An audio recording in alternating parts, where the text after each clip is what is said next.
मैं अपना तेज घटा नहीं सकता। अब आप ही इस समस्या का कोई निदान सुझाइए ससुरश्री। बताइए मुझे कि मैं क्या करूं, क्या करूं, क्या करूं, क्या करूं?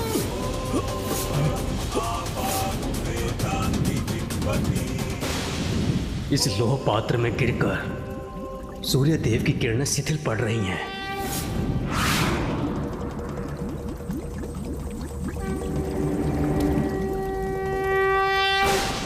कदाचित मुझे इस समस्या का समाधान प्राप्त हो गया।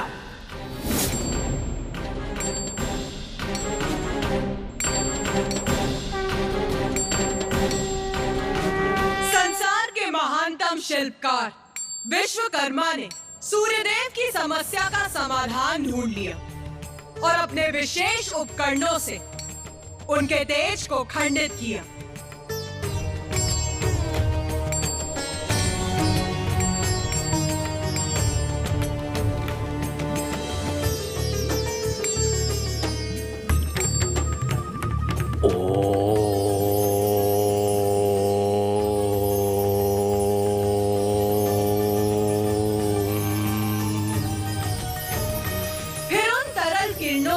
सभी देवताओं के लिए अस्त्र शस्त्र का निर्माण किया।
पिताश्री, पिताश्री, पिताश्री यहाँ भी नहीं है और अपने कक्ष में भी नहीं। क्या वो नाना जी के स्थान से अब तक लौटे नहीं?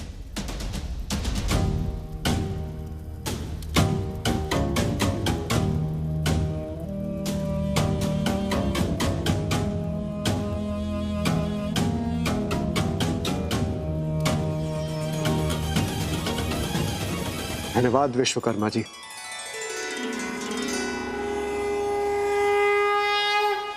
एक ओर तो सभी देवताओं को उनके नवीन शस्त्र प्राप्त हो गए, तो वहीं दूसरी ओर अभी भी कुछ किरणें शेष थी, जो कदाचित विश्वकर्मा को आदेश दे रही थी कि उन्हें उन शेष किरणों का उपयोग कर एक और शस्त्र का निर्माण करना चाहिए।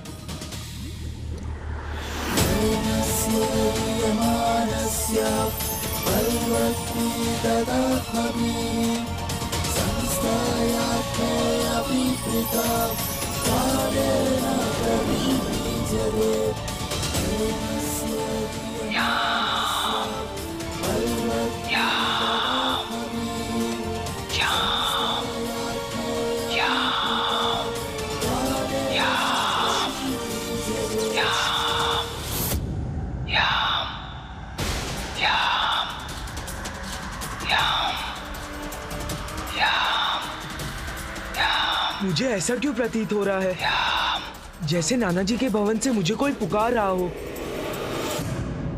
ये किस प्रकार के शस्त्र का निर्माण किया था देवशिल्पी विश्वकर्मा जी ने माता? वो साधारण अस्त्र नहीं, मृत्युपाश था। मृत्युपाश था। मृत्युपाश था।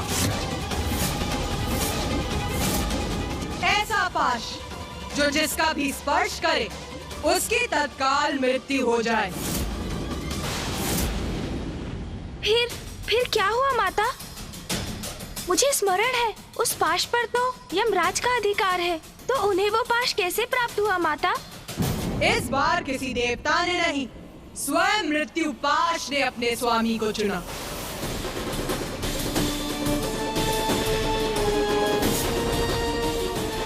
शस्त्र कैसे चुन सकता है अपना स्वामी? माता, क्या हुआ कार्तिकेय? क्या तुम्हारी समझ अपने अनुज से भिन्न है? हाँ माता। उचित है, तो फिर तुम ही समझाओ। अनुज गणेश, तुम तो सर्वज्ञाता हो, बुद्धि के देवता हो, किंतु फिर भी यदि तुम मेरे मुख से शस्त्र की महिमा समझना चाहते हो तो सुनो। शस्त्र और योद्धा एक दूसरे के पूरक हैं। यह कोई संयोग नहीं है कि पिताश्री, मामा जी,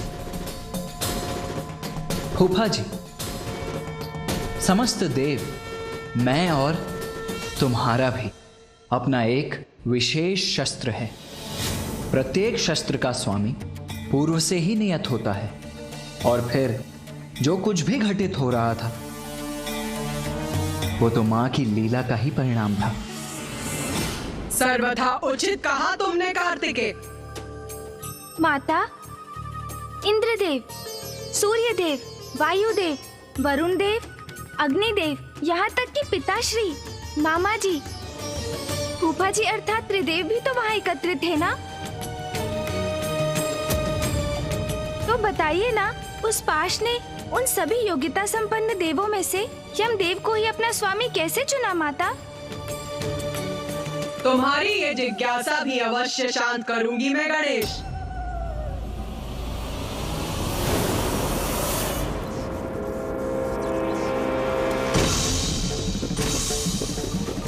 अद्भुत है ये शस्त्र, ये पाश। मैंने इस पाश का सृजन कैसे कर दिया? कैसे हुआ ये? इस पाश का स्वामित्व तो देवराज अर्थात मुझे ही प्राप्त होना चाहिए। प्रभु, महादेव, ये पाश, मुझे तो कुछ भी स्मरण नहीं है कि मैंने इसे कब, कैसे और क्यों रचा।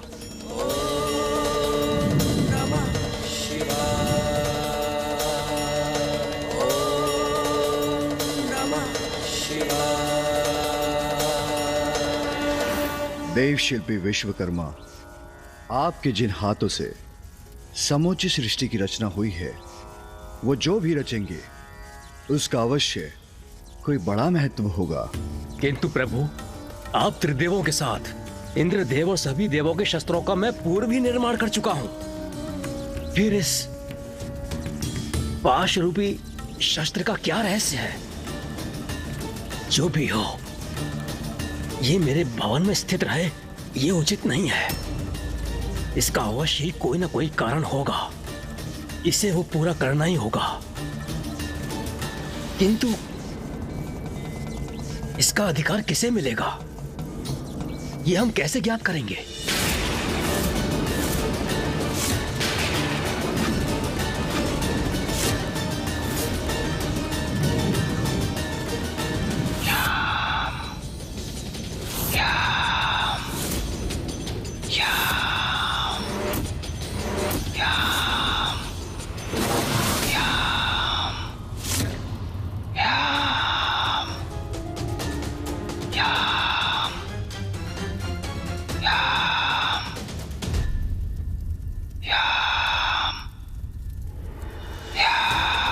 नाना जी के भवन से ये कौन मेरा आवाहन कर रहा है रह रहकर?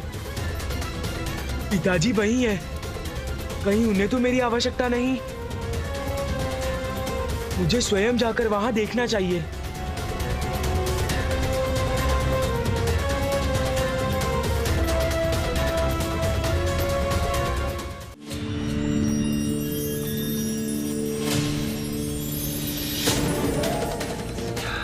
मैंने इस पाश का सृजन कैसे कर दिया?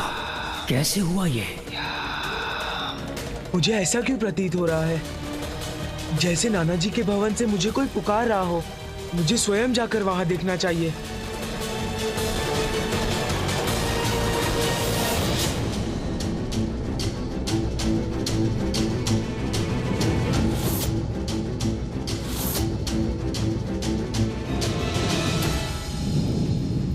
अनायास देव शिल्पी विश्वकर्मा जी ने इसका सृजन किया।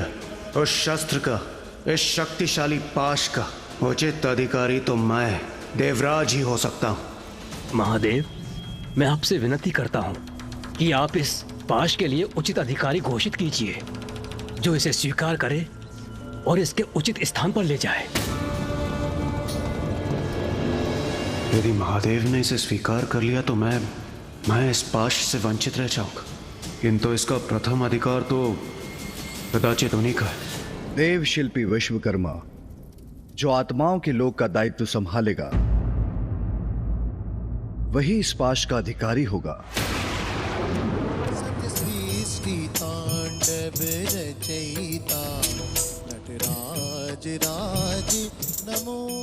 आचरण की श्रेष्ठता, धर्म और न्याय के प्रति सर्वोच्च निष्ठा धारण करने वाला ही इस पद, दायित्व का और पाश का अधिकारी होगा।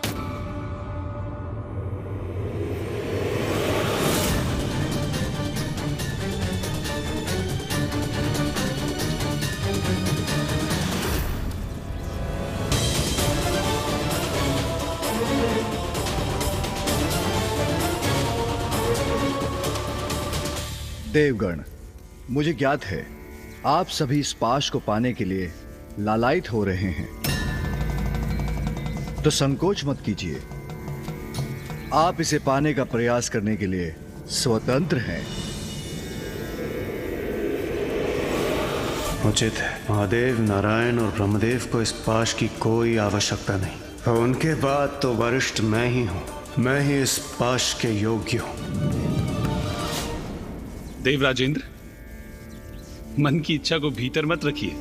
अब तो महादेव की भी अनुमति है। यदि आप इस पाश को प्राप्त करना चाहते हैं तो आगे बढ़िए, प्रयास कीजिए। जो आज्ञा नारायण।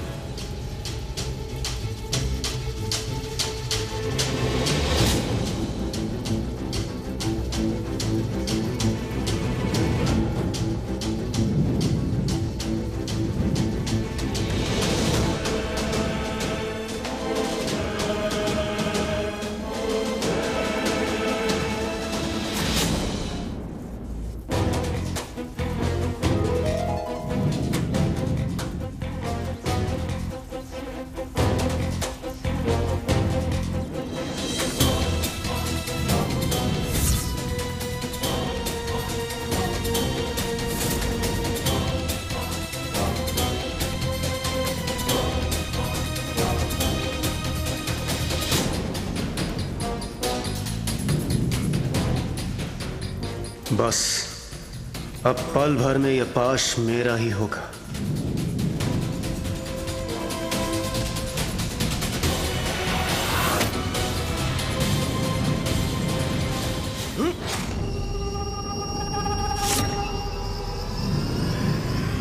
अरे, इस पाश ने तो मुझे जकड़कर अपने वश में कर लिया।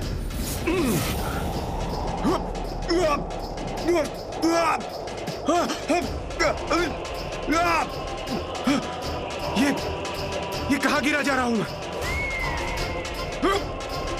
ये कौन सा लोक है ये?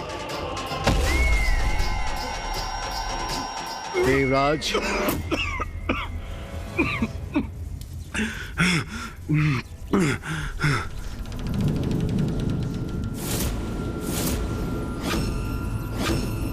क्या हुआ देवराज? आप कुशल तो है ना?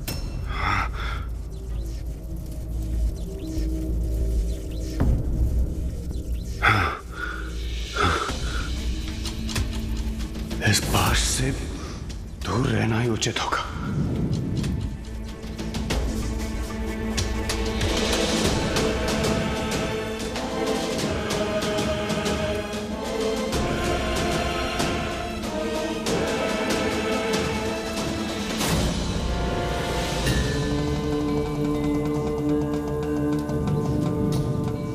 कैसे अद्भुत और शक्तिशाली अस्त्र का निर्माण हुआ है मुझसे, जिसे देवराज इंद्र भी नहीं संभाल पाए।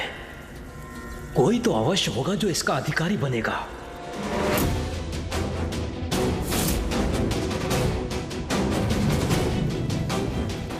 इंद्रदेव कोई स्पष्ट संकेत क्यों नहीं दे रहे हैं? अरे देवराज इंद्र, एक क्षण पूर्व अभी आप उस पाश को उठाने गए थे और अचानक से पीछे हट गए।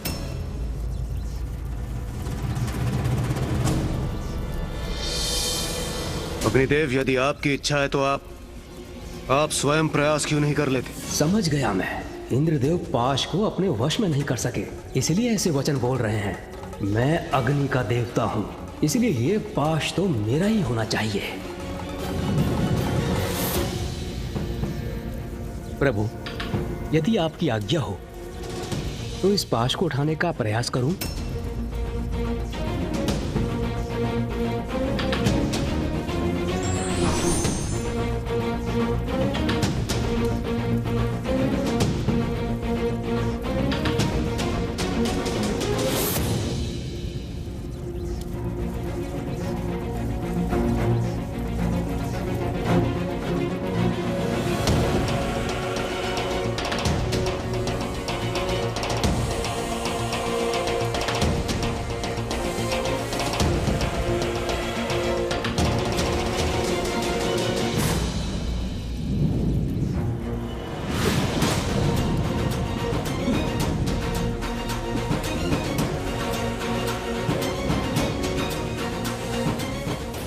मेरे हाथ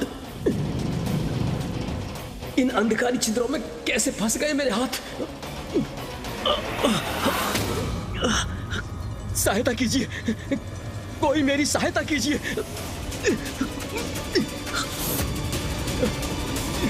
कोई मेरी सहायता करने के लिए भी नहीं है यहाँ, एकाकी हूं मैं।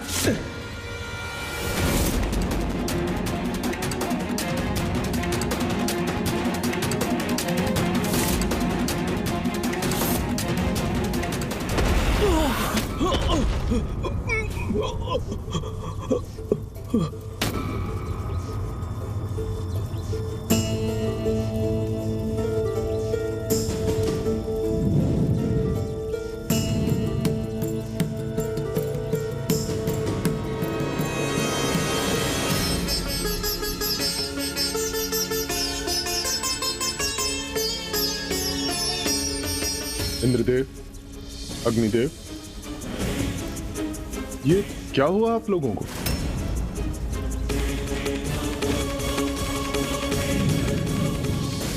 ये तो स्पष्ट है कि देवराज इंद्र और अग्निदेव दोनों इस पाश के उत्तराधिकारी नहीं हैं।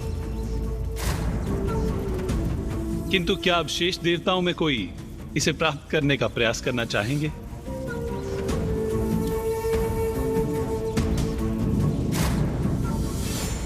ये पाश मुझे आकर्षित तो कर रहा है, किंतु इंद्रदेव और अग्निदेव के प्रयत्न का परिणाम देखकर मैं सशंकित भी हूं। इंद्रदेव और अग्निदेव दोनों इसे उठाने में असफल क्यों हुए?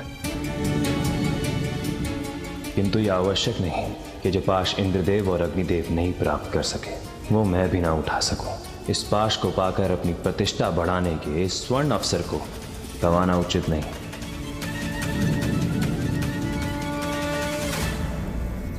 प्रभु नारायण, आपकी आज्ञा हो तो मैं प्रयास करूं। अवश्य।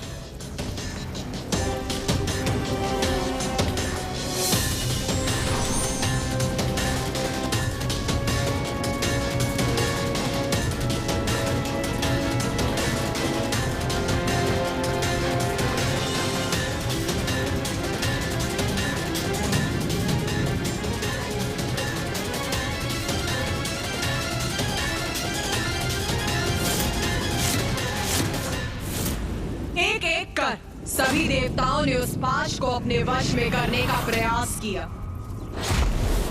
और असफल हुए। अंततः एकमात्र सूर्यदेव ही शेष रहे। ये पाश जिसका निर्माण मेरी किरणों के पेट से हुआ है, उसने सभी अन्य देवताओं को अस्वीकार कर दिया। त्रिदेव तो पूर्व में ही स्पष्ट कर चुके हैं कि ये पाश उनके लिए नहीं, तो क्या मैं इसका अधिकारी हूं?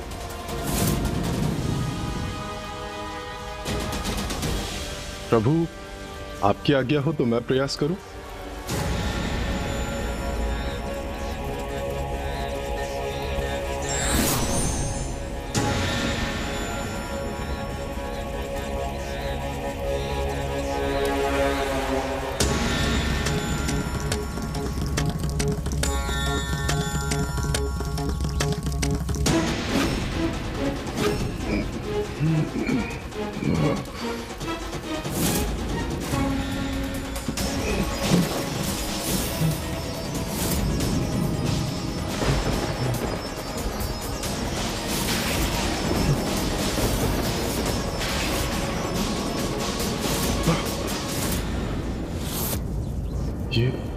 ये कैसा विचित्र दृश्य दिखाई दिया मुझे।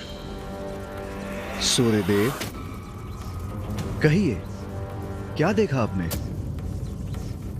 महादेव, वो मैंने देखा कि वो पिताश्री।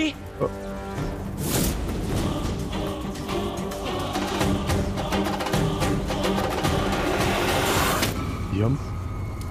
पुत्र यम, तुम यहां?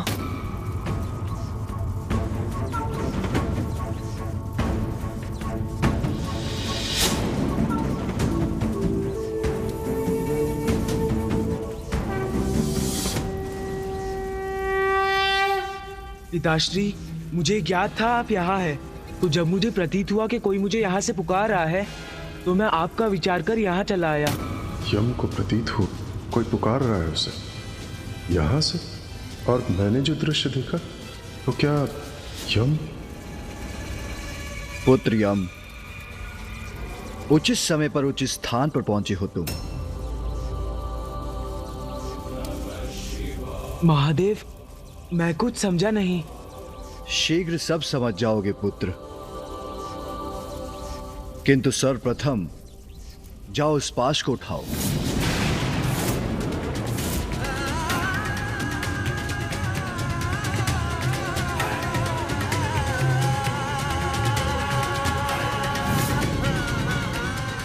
उस पाश को उठाऊं? ये महादेव क्या आदेश दे रहे हैं मुझे? ऐसा क्या विशेष है उस पाश में?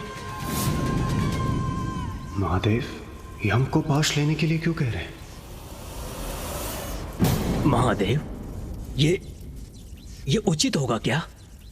मेरा अर्थ है, यम तो एक मात्र नवयुवक है।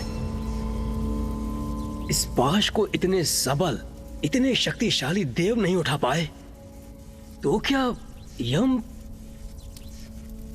चिंता मत कीजिए देव शिल्पी विश्वकर्मा जी, यम को प्रयास तो करने दीजिए। जाओ यम, उस पाश को प्राप्त करो। जो आज्ञा प्रभु। महादेव। नारायण ब्रह्मदेव।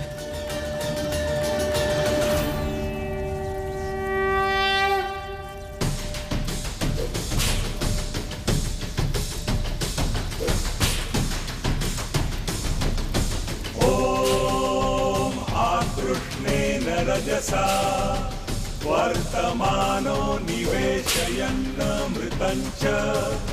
हिरण्येन सविता रथेन देवो यति भुवनानि पश्यन्।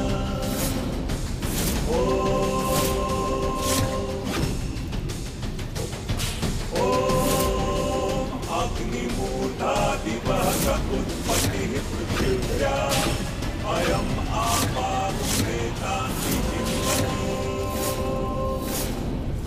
यम, सूर्यपुत्र यम, मैं आपको अपना स्वामी स्वीकार करता हूँ।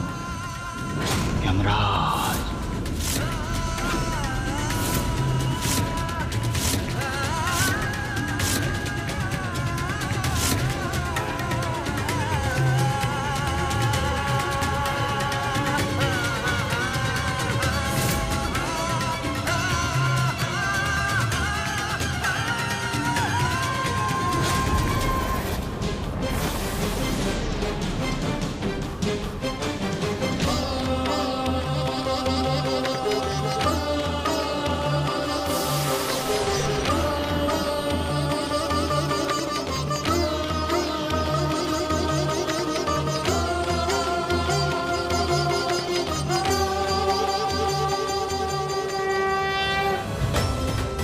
आश्चर्य है, पाश ने यम का स्पर्श स्वीकार कर लिया, अर्थात यम ही इसका अधिकारी है।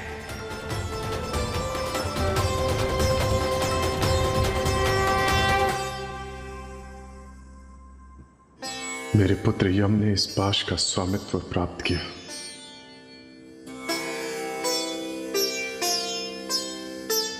तुम तो केवल एक साधारण बालक हो यम।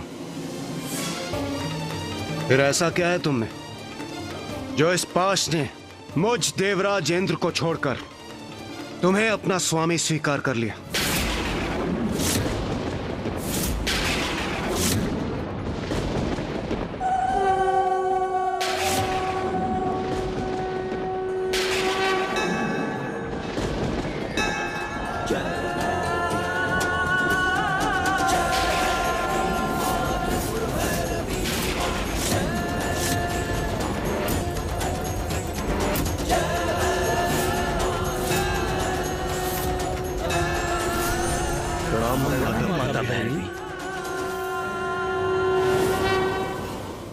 देवराज, आप ही अपनी समस्या लेकर मेरे पास आए थे और अब मेरे समाधान देने पर आप मेरी लीला पर संदेह कर रहे हैं, प्रश्न उठा रहे हैं मुझ पर। नहीं नहीं माता, मुझे आपकी लीला पर कदापि संदेह नहीं है। मुझे तो बस ज्ञात करना था कि यम ही क्यों?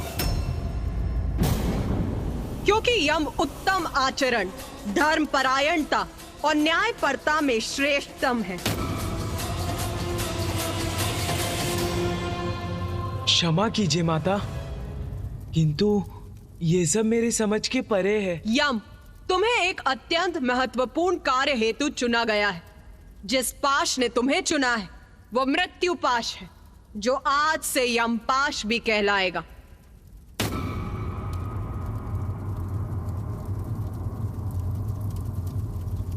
ये तो आपका सौभाग्य है देवगण कि आप सभी सुरक्षित हैं।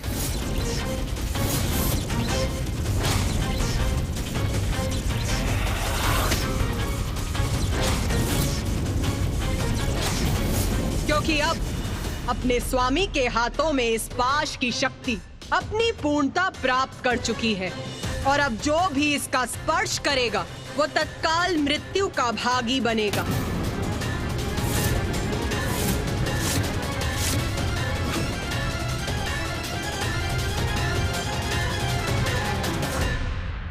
यम, मैं तुम्हें मृत्यु का देवता और मृत्यु के उपरांत आत्माएं जिस लोक में निवास करेंगी उसका अधिपति बनाती हूँ। आज से वो लोक यमलोक के नाम से भी जाना जाएगा।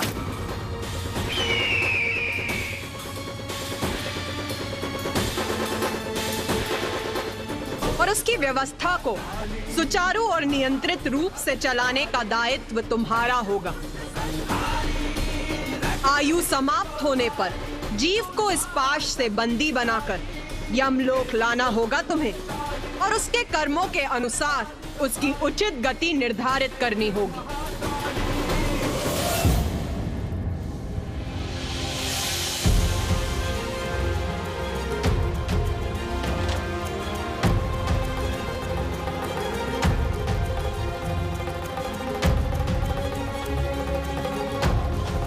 जो आज्ञा माता।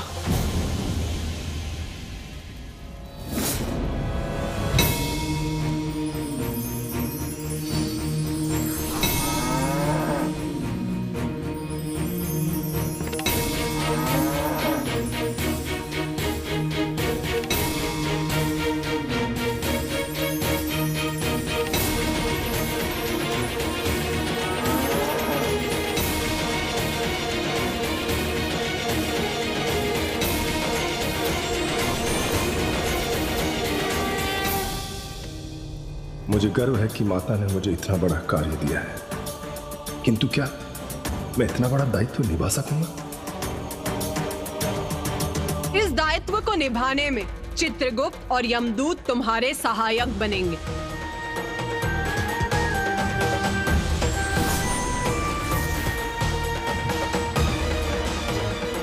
प्रणाम माते। प्रणाम त्रिदेव। प्रणाम महाराज यमदेव। चित्रगुप्त सभी लोकों पर जीवों के कर्मों का विस्तृत लेखा जोखा रखेंगे। विचार, शब्द और क्रिया से जीव जो भी कर्म करेंगे चित्रगुप्त उन्हें सूचीबद्ध करेंगे। और जब मृत्यु होगी, यमराज अपने दूतों की सहायता से उन आत्माओं को उनके कर्मों के अनुसार उचित फल देंगे। यम, तुम अपने लोक अर्थात यमलोक में भू विचार नामक आसन पर बैठकर आत्माओं के कर्मों का विचार करोगे और तुम्हारे दूत आत्माओं को बंदी बनाकर लाने में तुम्हारी सहायता करेंगे। जो आज्ञा माता। जो आज्ञा माता। स्मरण रहे यम, मेरे द्वारा नियत जन्म और मृत्यु के विधान के अनुसार समय आने पर किसी की भी मृत्यु टलनी नहीं चाहिए। माता, मुझे इतना बड़ा दायित्व सौंपने के लिए आपको कोटि कोटि धन्यवाद। माता, जो असंभव है वो संभव कैसे हुआ, बताइए ना माता।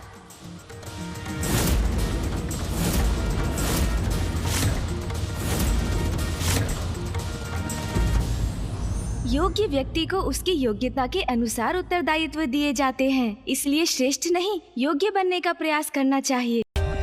For more updates, subscribe to our channel, click the show links and enjoy watching the videos.